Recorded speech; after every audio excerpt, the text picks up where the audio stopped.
When you have store on the internet, it's a good idea to offer your customers free shipping if their cart total is over a certain amount, which you can choose. Usually when people know they can get free shipping by reaching a certain amount, they add more items to their cart. Here how to set it up in WooCommerce. Go to WooCommerce on your website and click on Setting. Then click on Shipping. Click on Add. You can also add free shipping to an existing shipping region. Give the new region a name and add the countries this shipping method is meant for. Then click Add Shipping Method. You'll see a few options, and you might have more if you have additional plugin for WooCommerce. If you're going to have a shipping fee as well, you'll need to add both options here. You can add other shipping method like flat rate or based on cart value. Now open the shipping method and add free shipping. You have 5 options. You can always give free shipping or set conditions. You can give free shipping with a coupon or based on cart value, or you can require both conditions to be meant for free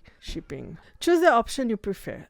Let's look at free shipping based on cart value. Select minimum order amount, then enter the amount customers need to spend in your store to receive free shipping. You also have the option to calculate free shipping based on the cart total before or after any coupon are applied. Dedicate whether to base the free shipping on the product value before the coupon or on the total amount spent after the coupon. After that, save your setting. Test it by going to your store, adding products to your cart, and checking if you receive free shipping. You can also offer free shipping only on specific locations. If you want to offer free shipping only within the US, create one region for the US with free shipping and another region for the rest of the world with different shipping methods. This setup automatically calculates shipping based on the shipping address. Like and subscribe, and I will see you in the next video.